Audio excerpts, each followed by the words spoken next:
Julius Caesar's military genius had forged an unprecedented path of conquest, expanding Rome's dominion across Gaul and beyond. His defiance of the Senate, symbolized by the fateful crossing of the Rubicon, declared an irreversible civil war against the Roman Republic.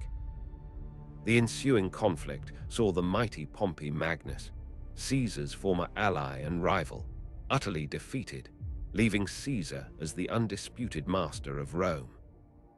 Caesar returned to Rome in triumph, consolidating his power through a series of unprecedented political maneuvers and popular reforms. He was declared Dictator Perpetuo, or Dictator for life, accumulating titles and authority far beyond what any Roman had ever dared to wield. While his reforms brought order and benefited many common citizens, they fundamentally undermined the traditional republican institutions. Among the conservative senators and those who clung to the republic's ideals, a deep unease festered, transforming into outright fear of tyranny. Whispers of Caesar aspiring to be king, an abhorrent title in Rome, began to spread, further fueling the dangerous resentment brewing beneath the surface. Among those deeply troubled by Caesar's ascendance was Gaius Cassius Longinus, a man of fierce republican principles and a bitter enemy of the dictator since the Civil War. Cassius saw Caesar's ambition as an existential threat to everything Rome stood for, convinced that if Caesar lived, the Republic would surely die. His hatred for the dictator was a burning flame, driving him to seek radical solutions. Marcus Junius Brutus, a man renowned for his honor and direct descendant of the legendary Brutus who expelled Rome's last king, found himself in a profound internal conflict. He loved Caesar, who had shown him great favor and forgiveness after Pompey's defeat, but his devotion to the Republic and the ideals of liberty wrestled fiercely with his personal loyalty. His soul was a battlefield, torn between admiration for a friend and duty to an abstract principle. It was Cassius who skillfully played upon Brutus's internal struggle, leaving anonymous notes and appeals to his ancestral duty at his home and on his praetor's chair. These subtle but relentless psychological attacks reminded Brutus of his lineage and the urgent call to defend Roman liberty.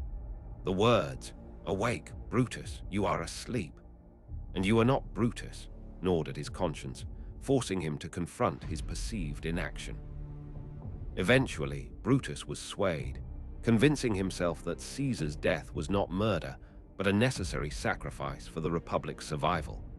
With Brutus's respected name attached, the conspiracy gained legitimacy and attracted more senators, including Decimus Junius Brutus Albinus, a trusted confidant of Caesar's and a crucial figure. The plot, initially a desperate whisper, began to solidify into a terrifying reality, drawing in men from various factions who shared the common fear of a tyrannical future. The conspirators decided against killing Mark Antony, Caesar's loyal lieutenant, despite Cassius's insistence, a decision that would prove catastrophic. Brutus, advocating for a bloodless act of liberation rather than a purge, argued that their deed should be seen as a surgical strike against tyranny, not a wider assassination spree. This fatal miscalculation would later empower Antony to become a formidable opponent. The date was set, the Ides of March, 44 BCE, a day of reckoning when the Senate was scheduled to meet at the Curia Pompei, a theater complex outside the traditional Senate house. This specific location was chosen because Caesar often presided there, making it an ideal, albeit symbolic, ambush point. The conspirators meticulously planned every detail, knowing failure meant their certain, brutal deaths. Despite the elaborate planning, the conspiracy was plagued by rumors and warnings, yet Caesar, astonishingly, seemed oblivious or dismissive. His belief in his own destiny, coupled with a deep-seated contempt for fear, led him to ignore numerous omens and direct threats. He had dismissed his personal guard, a move of supreme confidence that left him vulnerable to those who plotted his demise. The night before the Ides of March, Caesar dined with Marcus Lepidus, one of his loyal generals, and Decimus Brutus, the very conspirator tasked with ensuring Caesar's attendance at the Senate. The conversation turned to the best kind of death, and Caesar declared a sudden death was preferable. This chilling foreshadowing highlights his fatalistic acceptance of destiny, even as his killers sat at his table, their treachery a silent, deadly secret. Caesar's wife, Calpurnia, was plagued by terrifying nightmares on the night of March 14th, foreseeing her husband's violent death. She dreamt the pediment of their house collapsed, and Caesar lay bleeding in her arms. Her pleas for him to stay home from the Senate, driven by a deep, visceral premonition of doom, were earnest and desperate. Influenced by Calpurnia's desperate pleas and other unsettling omens, Caesar initially decided to heed the warnings and postpone the Senate meeting. This momentary hesitation, a rare lapse in his usual defiance of fate, sent a wave of panic through the conspirators. Their carefully orchestrated plan hung by a thread, jeopardized by a woman's dream and a dictator's fleeting caution. It was Decimus Brutus Albinus, a man Caesar trusted implicitly, who intervened, skillfully twisting the omens and mocking Caesar's apparent cowardice. He convinced Caesar that missing the Senate meeting would be seen as a sign of weakness and disrespect towards the assembled senators.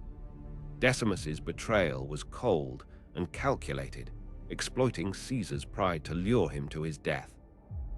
Caesar, once again defiant of fate, decided to proceed to the Senate, accepting Decimus's assurances and dismissing Calpurnia's dire warnings.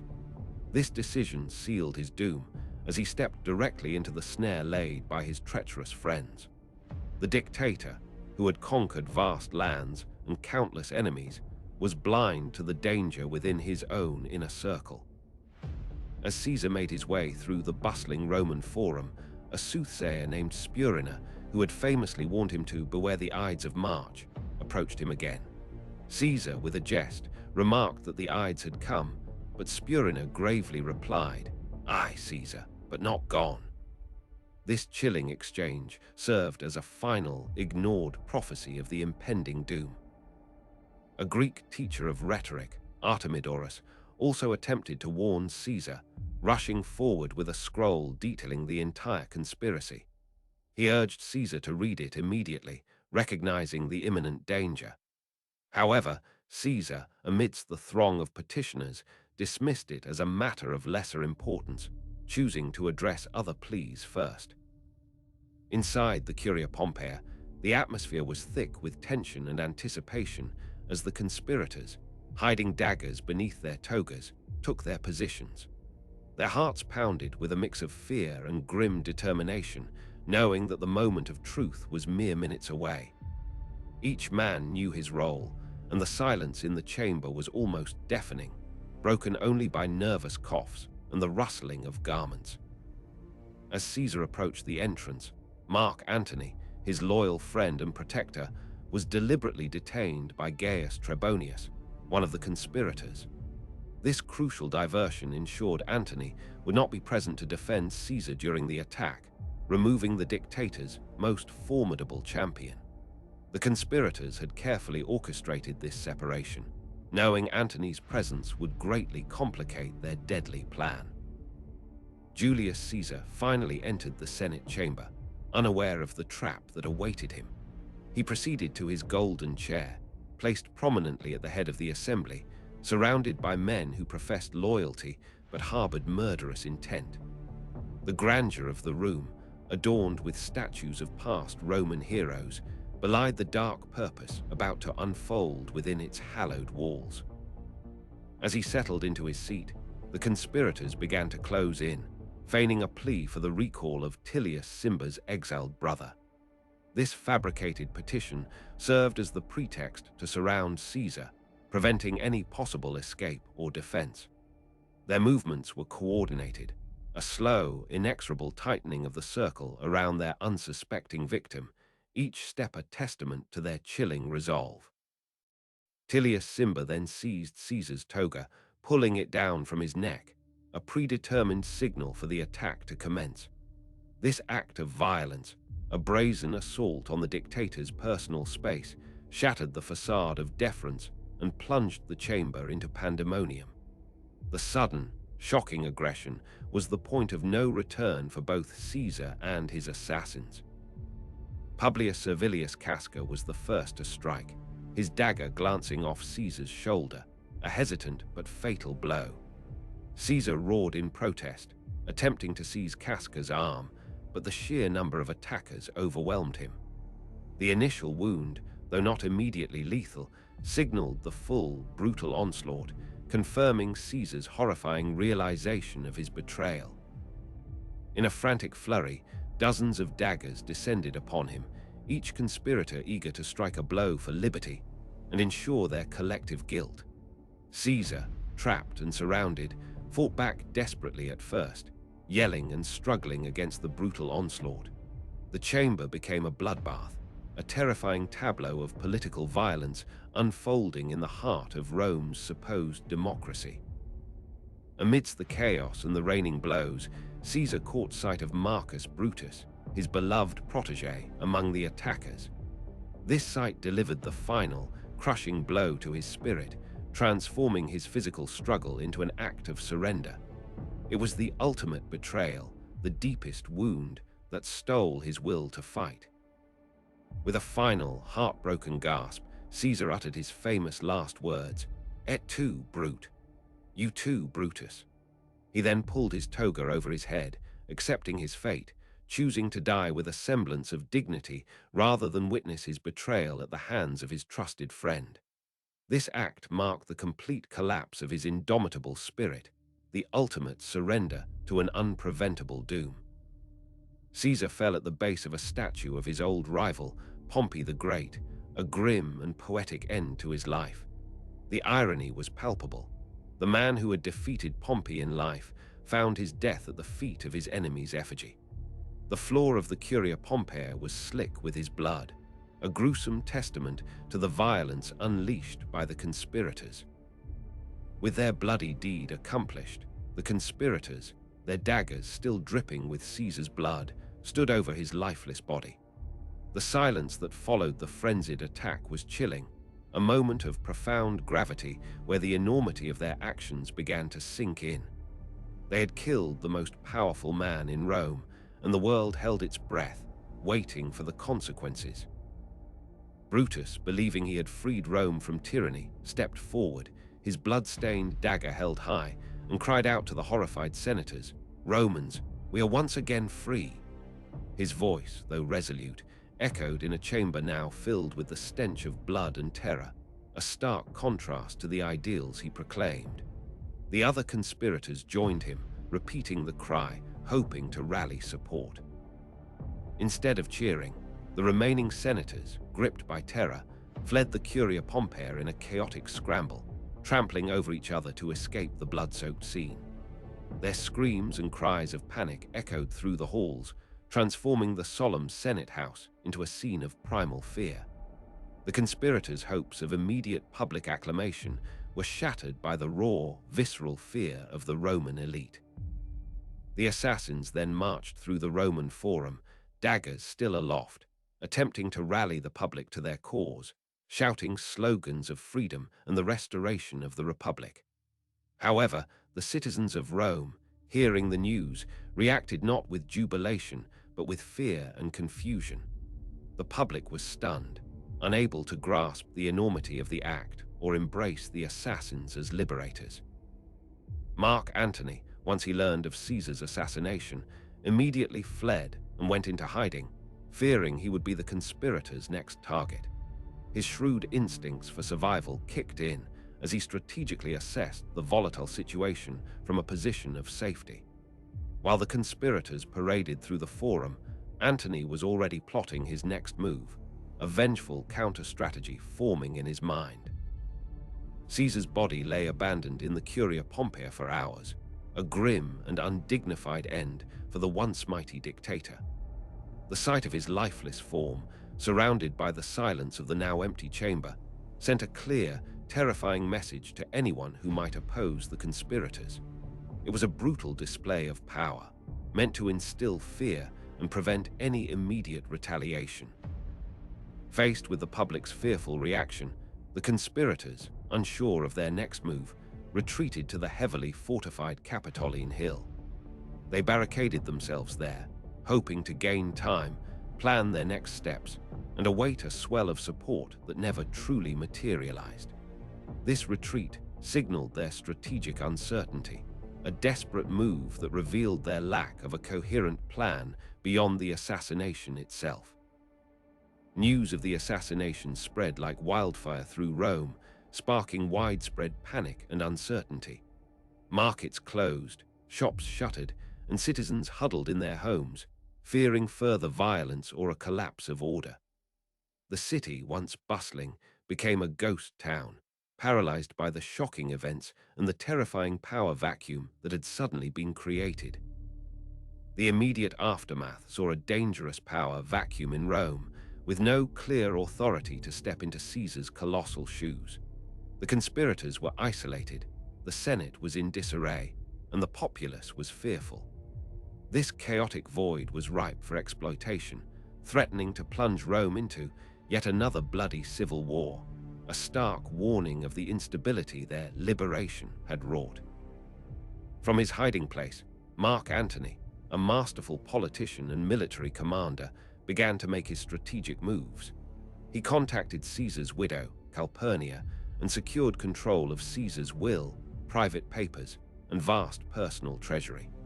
This shrewd maneuver gave him immense financial and political leverage, allowing him to begin accumulating power while his enemies were still in disarray.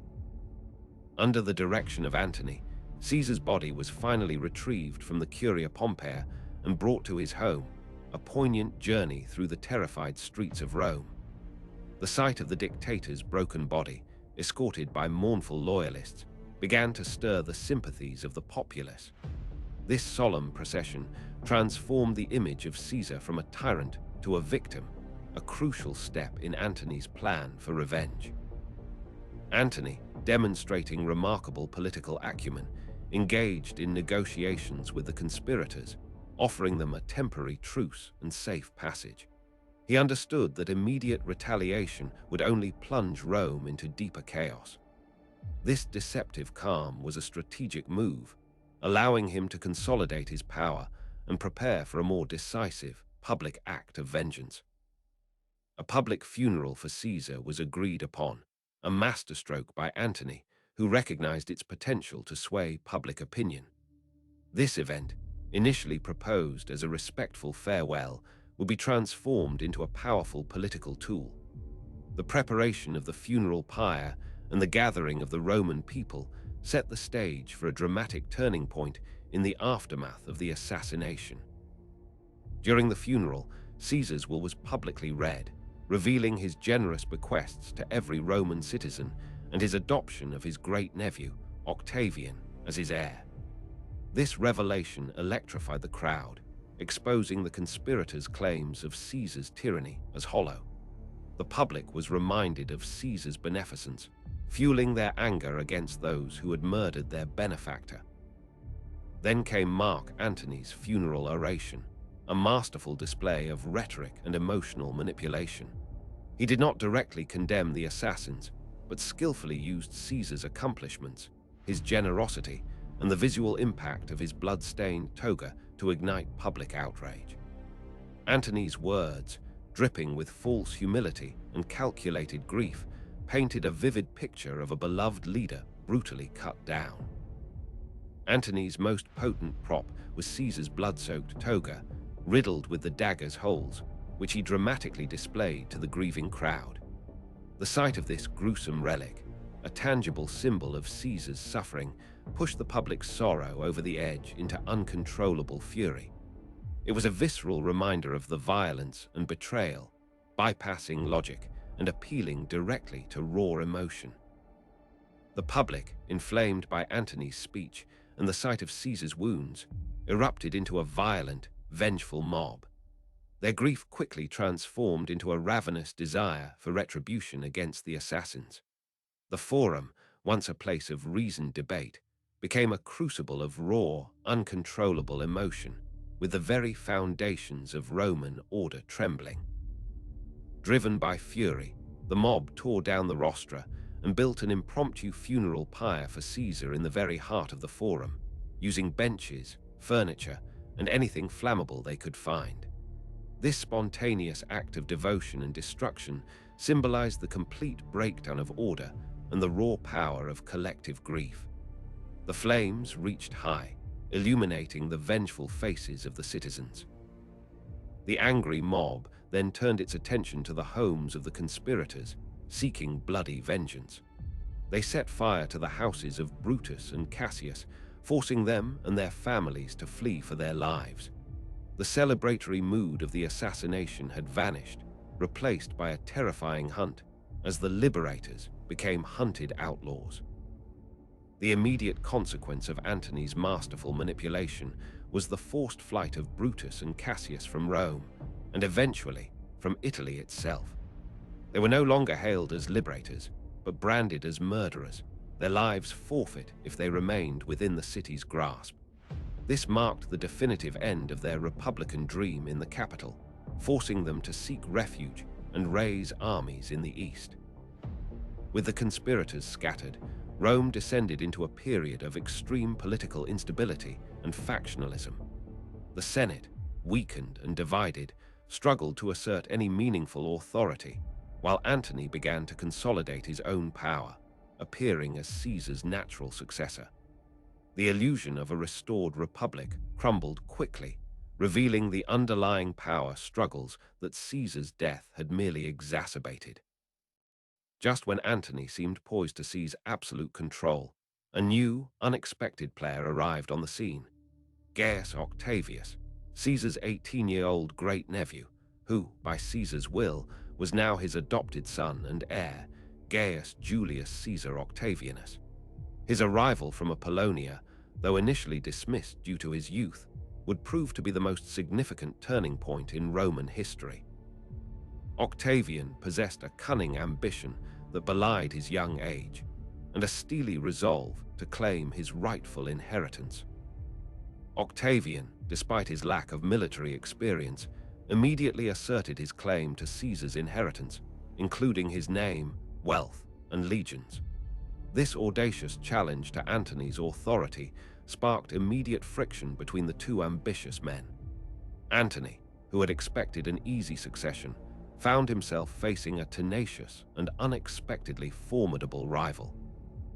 The eloquent statesman Cicero, a staunch defender of the Republic, initially sided with Octavian, seeing him as a potential counterweight to Antony's growing power. Cicero believed he could manipulate the young Octavian, using him to restore republican ideals, a grave miscalculation that would ultimately cost him his life. He failed to recognize the ruthless ambition simmering beneath Octavian's polite facade. The rivalry between Antony and Octavian soon escalated into open conflict, with each man raising legions and vying for control of Rome. The city once again found itself on the brink of another devastating civil war, a grim echo of the conflict between Caesar and Pompey. The assassination, meant to avert tyranny, had merely ushered in a new era of bloody power struggles. Recognizing the futility and danger of an extended civil war, Antony and Octavian, along with Marcus Aemilius Lepidus, a powerful general and former master of the horse under Caesar, eventually agreed to form the Second Triumvirate. This alliance, forged out of necessity and mutual ambition, was a desperate attempt to restore order by consolidating supreme power. The agreement was not one of friendship, but a cold, strategic pact for absolute control, with the blood of their enemies as its foundation. The first act of the newly formed Second Triumvirate was the infamous proscriptions, a brutal and systematic purge of their political enemies and rivals. Lists of prominent citizens, including senators and equites, were publicly posted, marking them for death. This horrific campaign was born of political necessity and a thirst for revenge, designed to eliminate any opposition and seize their wealth to fund the triumvirate's armies. The proscriptions unleashed a reign of terror across Italy as soldiers and bounty hunters hunted down those on the lists. Families were torn apart, fortunes were seized, and countless innocent lives were brutally extinguished in the name of political stability. The atmosphere in Rome was one of pervasive fear, as no one was truly safe from the triumvirate's ruthless decree, and betrayal lurked around every corner. Among the most prominent victims of the proscriptions was Cicero, the brilliant orator and staunch republican, whose death was specifically ordered by Antony. Cicero's head and hands were publicly displayed in the Forum, a gruesome warning to anyone who dared to oppose the triumvirate. His demise symbolized the death of free speech and the brutal end of republican ideals. Meanwhile, Brutus and Cassius, having fled Italy, were busy raising formidable armies in the eastern provinces, gathering support from sympathetic governors and kings. They saw themselves as the last hope for the Republic, preparing for a final, decisive confrontation with the triumvirate. Their forces were a desperate amalgamation of loyalists, mercenaries, and regional troops, all united by a common enemy. Despite their shared cause, tensions and disagreements simmered between Brutus and Cassius, particularly over funding and strategy. Their alliance, though necessary, was often strained by their differing temperaments and approaches to leadership. This internal strife would prove to be a significant weakness as they faced the united, ruthless power of the triumvirate, highlighting the fragility of their desperate cause. The triumvirate, united by their desire for vengeance and power, marshaled their colossal forces, consisting of Caesar's veteran legions, and began their long march eastward. Their destination was the plains of Philippi in Macedonia, where the liberators were preparing to make their final stand. This epic confrontation was inevitable, the culmination of the bloody aftermath of Caesar's death, and would decide the fate of the Roman world. The first engagement at Philippi saw initial successes for the forces of Brutus and Cassius, with Brutus's wing driving back Octavian's legions. The battlefield was a chaotic scene of clashing swords and shields, a desperate struggle for survival and supremacy. Despite the early gains, the overall outcome remained precarious, a testament to the brutal, unpredictable nature of ancient warfare. However, due to a fatal misinterpretation of the battle's progress, Cassius, believing Brutus's forces had been defeated, committed suicide. His trusted freedman, Pindarus, assisted him in this desperate act, ending the life of a man driven by republican ideals, but undone by a moment of despair. Cassius's death was a devastating blow to the republican cause, robbing them of a key leader. The news of Cassius's death crushed Brutus's morale, leaving him alone to command the fractured republican forces. He buried his co-conspirator with heavy heart, recognizing the immense loss to their cause and the grim omen it represented. Despite the devastating blow, Brutus regrouped his remaining legions, steeling himself for the inevitable second confrontation. A few weeks later, the two armies met again at Philippi for the final, decisive engagement. This time, the triumvirate's forces, led by the combined might of Antony and Octavian, decisively defeated Brutus's remaining legions. The republican dream, already faltering, was utterly shattered on the blood-soaked plains of Macedonia, marking the end of any meaningful resistance. Brutus, knowing all was lost, fled the battlefield with a small group of loyal companions. His mind was consumed by despair, the weight of his actions and the failure of his cause crushing his spirit. He looked back at the carnage, realizing the futility of his sacrifice and the grim irony of having killed a dictator only to usher in another, more brutal era. Uttering his final, poignant words, "Oh, unhappy virtue, I have found you to be but a name," Brutus embraced his inevitable end. This lament reflected his profound disillusionment with the ideals he had championed, recognizing that honor and virtue were no match for ruthless ambition and military might. The weight of his failure was too heavy to bear, his grand sacrifice ultimately in vain. Brutus then ordered his loyal friend, Strato, to hold his sword steady, upon which he impaled himself. His suicide, a desperate act of defiance and honor, marked the definitive end of the principal assassins and the republican cause they represented. The man who had stabbed Caesar for liberty found his own end by the sword, a tragic symmetry to the assassination. With Brutus's death, Antony and Octavian emerged as the undisputed victors of the civil war. Their triumph at Philippi cemented their position as the most powerful men in Rome, clearing the path for their continued consolidation of power. The assassins were vanquished, but the republic for which they had supposedly fought was now more fractured and distant than ever, replaced by the iron fist of the Triumvirate. The Roman world was subsequently divided among the Triumvirs, with Octavian taking control of the west, Antony the east, and Lepidus receiving the smaller African provinces. This partition, though seemingly stable, was inherently fragile, designed to postpone rather than prevent the inevitable power struggle between the ambitious triumvirs. Each man harbored dreams of ultimate supremacy. The Second Triumvirate, like its predecessor, proved to be an uneasy alliance, slowly eroding as Lepidus was marginalized and stripped of his power. He was eventually exiled and reduced to a mere private citizen, a testament to the ruthless nature of the political game in post-Caesar Rome. His fall highlighted the dangerous game of alliances where only the strongest survived. The rivalry between Antony and Octavian, fueled by ambition and the desire for sole supremacy, grew increasingly intense. Their alliance fractured beyond repair, setting the stage for the final, cataclysmic civil war that would determine Rome's ultimate ruler. The ghost of Caesar loomed large over their conflict, as each man claimed to be his true heir, fighting for his legacy.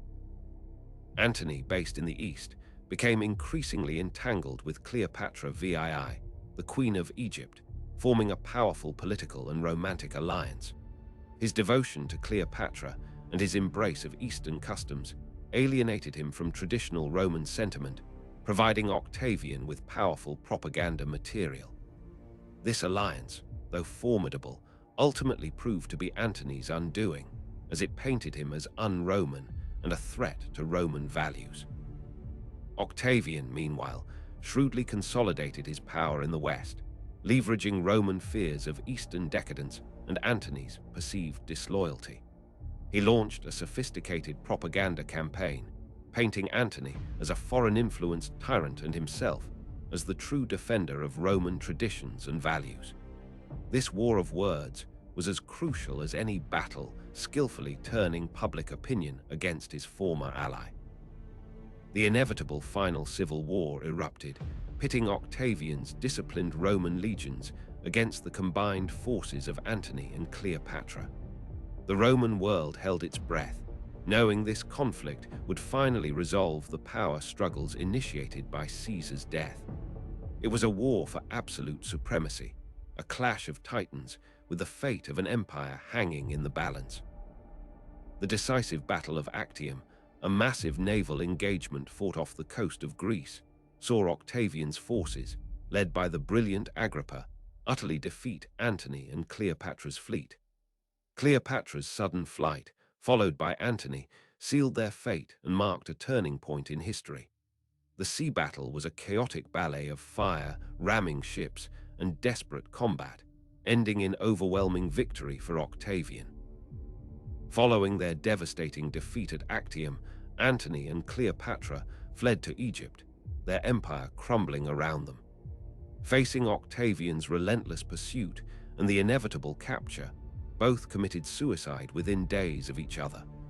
Their tragic deaths marked the final chapter in the bloody aftermath of Caesar's assassination and the end of the Ptolemaic dynasty in Egypt. Octavian returned to Rome as the sole, unchallenged ruler of the entire Roman world, having eliminated all his rivals and avenged Caesar's death. His victory marked the end of decades of civil war and political instability, ushering in an unprecedented era of peace. The Republic, for which the conspirators had sacrificed Caesar, was now irrevocably dead, replaced by a new, centralized authority. In 27 BCE, Octavian, carefully cultivating an image of a restorer of the Republic, adopted the title of Augustus, signifying his divine authority and revered status. This moment marked the official transition from the Roman Republic to the Roman Empire, a system of governance that would endure for centuries. The assassination of Julius Caesar, meant to save the Republic, had ironically paved the way for its ultimate demise and the rise of imperial rule. Caesar's assassination, a brutal act born of fear and a desperate desire to preserve liberty, ultimately failed to achieve its intended goal. Instead, it plunged Rome into more than a decade of bloody civil war, culminating in the rise of a new, even more centralized authority. The conspirators, believing they were heroes, were merely catalysts for a far greater political transformation. The motives of the assassins remain a subject of intense debate among historians. Were they truly selfless patriots, driven by a pure love for the Republic, or were they motivated by personal resentment, aristocratic privilege, and a fear of losing their own influence?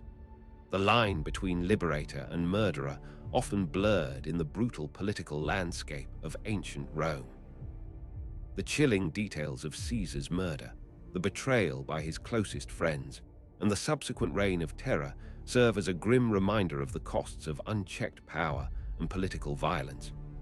The Ides of March stands as a stark lesson in unintended consequences, demonstrating how desperate measures can often lead to results far worse than those they sought to prevent. The legacy of Julius Caesar, both as a conqueror and a victim, continues to fascinate and challenge us, his story a testament to the complexities of human ambition and the fragility of political systems. His life and death profoundly reshaped the ancient world, laying the foundations for an empire that would dominate for centuries. The echoes of his assassination still resonate through history, a powerful tale of power, betrayal, and destiny.